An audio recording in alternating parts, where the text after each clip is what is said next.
ये वो इलाका है जहां पर कि यादवों की संख्या, मुसलमानों की संख्या अगर बहुत ज्यादा नहीं तो इतनी जरूर है कि वहां पर बहुत सारी सीटों पर निर्णायक भूमिका अदा करते हैं। और उस हिसाब से देखा जाए तो ये जो मगध की लड़ाई है वो एक टक्कर की लड़ाई दिख रही है। अब आपको हम जरा दिखाते हैं भोजपुर। हमने आपको 4 रीजन दिखाया, जरा 5वां रीजन देखते हैं। भोजपुर में क्या दिख रहा है? 55 सीटें हैं। अगर देखा जाए तो ये भी बहुत बड़ा इलाका है और मगध से भी ज्यादा सीटें भोजपुर में आती है। 55 सीटें 243 में से। यहां जरा देखिए, यहां क्या दिख रहा है? यहां 27 से 31 एनडीए और महागठबंधन के खाते में 23 से 27 सीटें जाती हुई दिखाई दे रही है। तो यहां पर थोड़ा सा एज है, थोड़ी सी बढ़त है एनडीए को। और अगर कहा जाए तो कांटे की टक्कर यहां भी भोजपुर में भी दिखाई दे रही है। और 23 से 27 और 27 से 31, तो देखा जाए तो थोड़ा बढ़त है, बहुत ज्यादा नहीं कहेंगे। लेकिन यह बढ़त जिस तरीके से बाकी के 3-4 रीजन में एनडीए ने ठीक ठाक बढ़त पहले ही बना रखी है, उस हिसाब से अगर देखें तो एनडीए एकदम से देखा जाए तो बहुमत को यहां से एक तरीके से वो पार कर ले रहा है। और आपको जो हम फाइनल टैली है वो आपको दिखाएंगे और उसके बाद आप इस बात का अंदाजा लगा पाएंगे कि किस तरीके से इस बार जो बिहार की लड़ाई है वो एक बार फिर से नीतीश कुमार की तरफ जाती हुई दिखाई दे रही है। और एग्जिट पोल के आंकड़ों में तो कम से कम नीतीश कुमार की सरकार एक बार दोबारा बनती हुई दिखाई दे रही है। और जरा देखिए इसके बाद ये जो हमने आपको 5वां रीजन दिखाया, इसके बाद जो नीतीश कुमार की सरकार है, कम से कम एग्जिट पोल के आंकड़े कहते हैं कि उनकी सरकार बननी तय है। और उसके हिसाब से एनडीए को 129 सीटें एनडीए को मिल रही है और महागठबंधन को सिर्फ 86 सीट मिल रही है। जेएसपी जो कि जन सुराज पार्टी है, जो कि पीके बहुत ताकत से इस जंग को लड़ रहे थे और उन्होंने ये साबित करने की कोशिश की कि इस बार के चुनाव में एक तीसरा फैक्टर भी होगा, पीके फैक्टर। वो फैक्टर बहुत काम करता हुआ दिखाई नहीं दे रहा है। और जरा एक बार फिर से हम अपने सहयोगियों का रुख करते हैं और हम चलते हैं साकेत के पास। साकेत, अगर देखा जाए तो भोजपुर और मगध से ठीक ठाक सपोर्ट मिलता हुआ दिखाई दे रहा है महागठबंधन को। उसके बावजूद जो एग्जिट पोल के आंकड़े कहते हैं कि सरकार तो नीतीश कुमार की ही बनेगी। बिल्कुल, जिस तरह से शाहाबाद या भोजपुर जिसे कहते हैं उस इलाके की अगर हम बात करें तो पिछले लोकसभा चुनाव में 5 सीटें महागठबंधन वहां से जीती थी। और ऐसे में अगर उस इलाके में बीजेपी सेंधमारी कर रही है, अगर लड़ाई टक्कर की वहां पर एनडीए दे रही है, तो ये कहीं ना कहीं एनडीए के लिए एक शुभ संकेत है।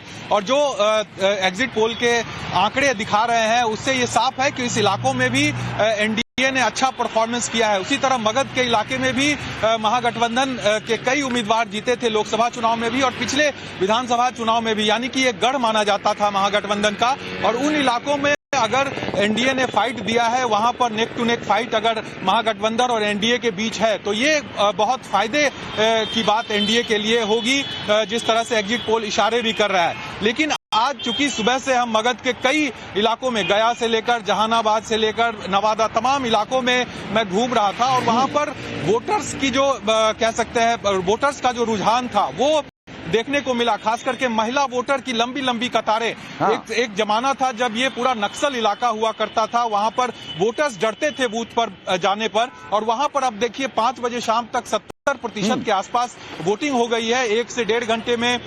और ये जो आंकड़ा है बढ़ेगा। तो ये देखिए, मतलब हम लोग पहले जो 14-15% वोटिंग जो है वो 10-11 बजे तक दिन में पता लगता था कि 15-17% वोटिंग हुई है। अभी सुबह आपको पता लगता है कि 9 बजे तक 15% वोटिंग हो जाती है और शाम 5 बजे तक अगर 60%, 65% से ज्यादा वोटिंग दिख रही है तो इसका मतलब है कि इस बार लोगों ने बड़ी संख्या में वोट किया है पिछले चुनाव के मुकाबले। हालांकि इसके पीछे एक बड़ी वजह एसआईआर है, जिसकी वजह से बहुत सारे बोगस वोट काटे गए हैं और उसकी वजह से भी थोड़ा परसेंटेज बढ़ा हुआ दिख रहा है। लेकिन इसमें भी कोई दो मत नहीं है कि जिस तरह का उत्साह वहां बूथ पे दिखाई दिया, आपने भी दिखाया, रंजीता ने भी दिखाया और बाकी सहयोगियों ने भी दिखाया कि किस तरीके से सुबह से ही वहां बूथ पर लंबी लंबी कतारें दिख रही हैं। वो बताता है इस बार लोगों में इस चुनाव को लेकर बहुत अच्छा उत्साह था और इसमें कोई दो मत नहीं है कि इसका फायदा, जो कम से कम एग्जिट पोल के आंकड़े बताते हैं कि इसका फायदा नीतीश कुमार को मिलता हुआ दिखाई दे रहा है। हमारे साथ वरिष्ठ पत्रकार अनंत विजय भी हैं। अनंत विजय जी, एक बार फिर से नीतीश कुमार, कम से कम एग्जिट पोल के आंकड़े तो यही कह रहे हैं। और जैसा कि हमने बिहार में दोनों ही चरणों में देखा कि बड़ी संख्या में महिलाएं निकलकर वोट देने के लिए आई और पुरुषों के मुकाबले किसी भी बूथ पे चले जाइए महिलाओं की कतार कहीं ज्यादा लंबी दिखी, बल्कि कई जगह तो 2 गुनी लंबी दिखी। मुझे लग रहा है कि ये महिलाएं नीतीश कुमार के लिए एक बार फिर से वरदान साबित हो रही। रंजीत जी देखिए, महिलाएं आज सिर्फ 10,000 रुपए की बदौलत नीतीश कुमार के साथ नहीं आ रही है। नीतीश कुमार ने 2005 से जब वो सत्ता में आए थे तब से ही महिलाओं को नर्चर किया। बालिकाओं को साइकिल देने से लेके स्थानीय निकाय के चुनाव में उनको आरक्षण से लेके उनके लिए जितने काम किए, उनके साथ निश्चय में भी महिलाओं की भागीदारी सुनिश्चित की गई थी। तो ये पिछले 20 साल की जो बच्चियां उस समय स्कूल में पढ़ रही थी और उनको बस्ता और साइकिल मिला था, अब वो माँ हो गई हैं, उनके बच्चे हो गए हैं। तो उन्होंने पूरी की पूरी एक पीढ़ी तैयार की अपने लिए। तो मुझे लगता है कि अब 20 सालों बाद नीतीश कुमार को वो महिला वोटर पे कर रहे हैं। और जाहिर सी बात है, जो ये 10,000 रुपए का उन्होंने उन लोगों को रोजगार शुरू करने के लिए 1 करोड़ से अधिक महिलाओं को जो पैसे उनके खाते में ट्रांसफर हुए, उसका असर बहुत दिख रहा है बिहार में। लेकिन कुल मिलाकर अगर हम देखें तो जिन आपने सारे रीजन में दिखाए, अगर हम उसमें मगध को छोड़ दें तो भोजपुर और मगध के अलावा बाकी हर जगह, मतलब तिरहुत और जो आपका मिथिलांचल है, उसी में से 2 में से 90 के करीब सीटें हो जा रही है। तो सरकार तो इन्हीं 2 रीजन से बन जा रही है। बाकी मुझे हैरानी सिर्फ इस बात पर हो रही है कि जन सुराज पार्टी को इस बार इतना माहौल बना था, और अगर उनको सचमुच आपके एग्जिट पोल के नतीजे में प्रश्न करने का कोई कारण नहीं नजर आता, लेकिन अगर सचमुच उनको 2 सीटें मिलती हैं तो प्रशांत किशोर के लिए ये रास्ता बहुत बड़ा सेटबैक होगा। बिल्कुल, तो हम कोई कांटे की टक्कर है या कहीं से भी तेजस्वी या महागठबंधन एनडीए को टक्कर देता हुआ दिखाई दे रहा है। तो ये तो हो गई मिथिला की बात। हमने आपको अभी तक जो आंकड़े दिखाए हैं, 3 रीजन के दिखाए, हमने आपको तिरहुत के दिखाए, सीमांचल के दिखाए और मिथिला के दिखाए। और इसके हिसाब से अभी तक देखिए जो मेन टैली है, या यूं कहिए कि अभी तक का जो आंकड़ा जो आपको दिखेगा एग्रीगेट, जो कुल टोटल, वो क्या दिख रहा है जरा टॉप में देखिए जो आपको दिखाई दे रहा है। एनडीए को 76 सीटें, एमजीबी जो महागठबंधन है उसको 36 सीटें, जेएसपी को 1 सीट और अदर्स के खाते में 2 सीट जाती हुई दिखाई दे रही है। यानी कि देखा जाए तो एमजेबी यानी कि महागठबंधन और एनडीए के बीच में करीब करीब 2 गुना का फासला है, और ये बहुत बड़ा फासला है। ये जो जेवीसी एग्जिट पोल के जो नतीजे हैं वो कह रहे हैं कि भाई अगर इन्हीं तीनों रीजन को मिला लिया जाए तो इन दोनों पार्टियों के बीच में या दोनों गठबंधन के बीच में 2 गुने का अंतर है।